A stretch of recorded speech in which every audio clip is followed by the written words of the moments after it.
Morning students, welcome to Devasya Online Education. Today we are going to start with chapter 7 part 2 of the chapter. We'll start with the topic aviation. Increasing the flights and expansion of airports are another concern for the government. It has been decided to have at least 500 operational airports by the year 2020 and the government is also giving priority to modernize the airports. तो जो भी flights हैं और जो भी हमारे airports हैं उसे एक्सपांड करना is one of the major factors for the government and they are planning to have at least 500 operating airports by the year 2020.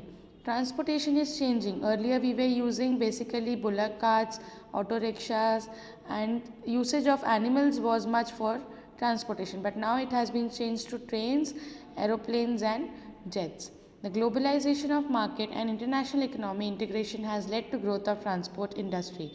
तो जो globalization है means the countries are exchanging products with one another and creating an international economy is leading to the growth of the transport industry. Then you have telecommunication. Private and public sectors are competing to give the best service to the people. It is expected to grow by 150% by the year 2020. So both the sectors, that is public sector which is having the motive of giving service and private which is having the motive to earn profit as well as providing service, ये दोनों ही sectors अपने आप में बहुत अच्छी service public को provide करें and there will be 150% growth by the year 2020. One of the major problems we face is the imbalance in the availability of infrastructure. सबसे ज़्यादा टेलीकम्युनिकेशन में प्रॉब्लम ये होती है कि इंफ्रास्ट्रक्चर नहीं होगा तो टेलीकम्युनिकेशन सप्लाई देने में प्रॉब्लम होगी. There is wide spread disparity in development at regional levels. तो जो भी डेवलपमेंट है वो डिस्पैरिटीज़ है, मतलब बहुत सारे डिफरेंसेस है. रूरल में बहुत ह्यूज डेवलपमेंट्स देखी जाती है और अर्बन में बहुत ह्यूज डेवलपमेंट्स देखी जाती है और रूरल में थोड़ी कम डेवलपमेंट देखी जाती है. There is negligence of developing the basic amenities in rural areas which has brought urban-rural disparity. तो बहुत ज़्यादा relaxation दी जाती है. Maximum development is taking care in the urban sector as compared to the rural sector. Then you have conservation of water. Population is increasing. Agriculture output is also growing. Industry is flourishing. तो population as we are aware it is increasing day by day. Agriculture का जो output है वो भी grow हो रहा है और इंडस्ट्रीज़ भी अच्छी वेल सेटअप हो रही है.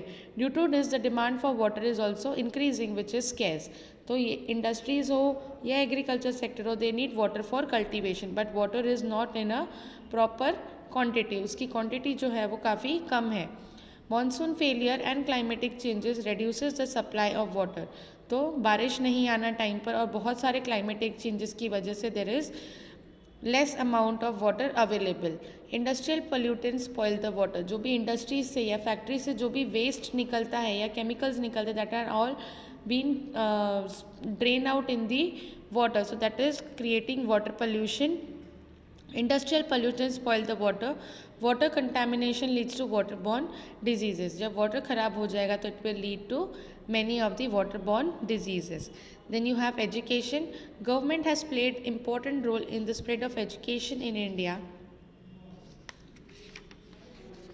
After independence, state government have started schools where nominal fees are charged. तो education में भी government ने बहुत important role play किया है. They have started government schools where the fees, जो फीस चार्ज होती है वो बहुत नॉमिनल होती है. बहुत सारी स्कीम्स स्टार्ट हुई है to encourage parents to send their children to school. In poor families child is send to a job rather than to the school. जहाँ पर फैमिली के पास इनफ पैसे नहीं होंगे उन बच्चों को स्कूल ना भेजते हुए पेरेंट्स उनको जॉब पे भेज देते हैं. Hence the task to spread education is more difficult for the government because there is lot of poverty in our country. हमारे कंट्री में गरीबी बहुत है, इसलिए एजुकेशन को स्प्रेड करना एक बहुत डिफ़िकल्ट टास्क है गवर्नमेंट के लिए. It is found that children below 6 to 14 years don't go to school for various reason. तो ये जो एज ग्रुप होता है लर्निंग का, they are not going to school for different reason. जो 1/3 ऑफ द चिल्ड्रन है वो ड्रॉप आउट कर देते हैं बिफोर रीचिंग क्लास 8. तो क्लास 8 पास होने से पहले ही बीच में वो लोग स्कूल छोड़ देते हैं. 35 million children aged 6 to 14 do not go to school. तो number of student those who are not going to school is 35 million children. Many girls between age 5 to 19 are illiterate. तो जो भी लड़कियां 5 और 19 साल के बीच की है वो लोगों को पढ़ने लिखने भी नहीं आता है। 50% primary schools, 20% secondary are found in the country. Primary means your first to seventh standard and after that your secondary starts. तो ऐसे schools हमारे पास 50 और 20% के रेशियो में है. Fewer teachers are then required found in the schools. मतलब जो teachers बराबर पढ़ा नहीं सकती that are also found in the schools. Government has started lot of schemes to counter this situation. तो गवर्नमेंट ने बहुत सारी स्कीम स्टार्ट की है ताकि वो लोग इस चीज़ों को रिकवर कर सकें.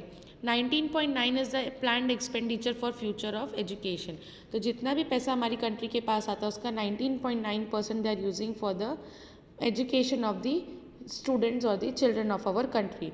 Under Sarva Shiksha Abhiyan 13,100 crore is provided to improve quality of education. Sarva Shiksha Abhiyan में 13,100 करोड़ रुपए दिए गए हैं कि वहाँ के लोगों की एजुकेशन को इम्प्रूव किया जाए. Mid day meal scheme is introduce. तो जो मिड डे मील है यानी कि स्कूल जब आएंगे तो उन्हें साथ में खाना भी दिया जाएगा फ्री ऑफ कॉस्ट. तो ये देखकर पेरेंट्स उन्हें स्कूल भेज देते हैं. Under the Jawahar Navodaya Vidyalaya scheme, 130 crores is provided to establish Navodaya Vidyalayas in 20 districts.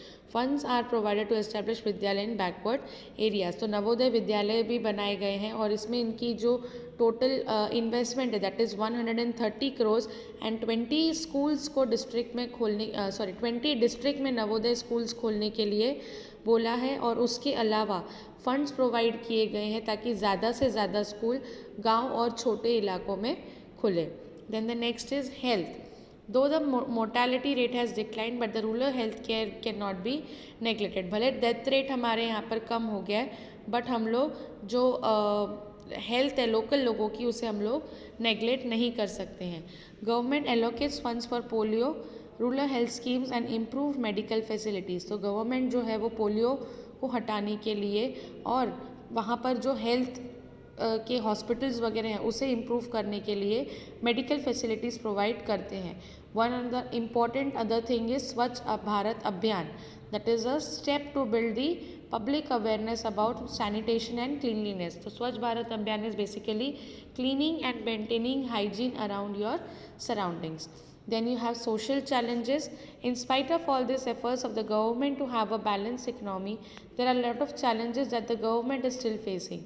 तो इतने सारे एफर्ट्स के बाद भी कि इकोनॉमी और कंट्री अच्छे से डेवलप हो जाए तो भी गवर्नमेंट को काफ़ी सारी प्रॉब्लम्स को फेस करना पड़ रहा है. इसमें से सबसे बड़ी प्रॉब्लम है unequal economic growth. Means there is a difference between rich and poor. इसलिए इकोनॉमी प्रॉपर वे से डेवलप नहीं हो पा रही है.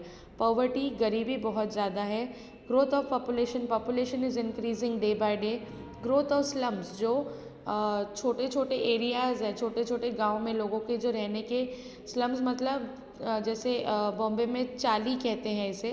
तो ये चाली का जो ग्रोथ रेट है वो बहुत बढ़ जा रहा है. Unemployment because as we have seen in education illiteracy बहुत ज़्यादा है. इसलिए जब लोगों को पढ़ने लिखने नहीं आएगा तो नौकरी भी नहीं मिलेगी. इसलिए अनएम्प्लॉयमेंट बहुत है. Then you have terrorism that you are aware of it कि लोगों के पास जब पैसे नहीं होते तो they will engage in any of the wrong activities.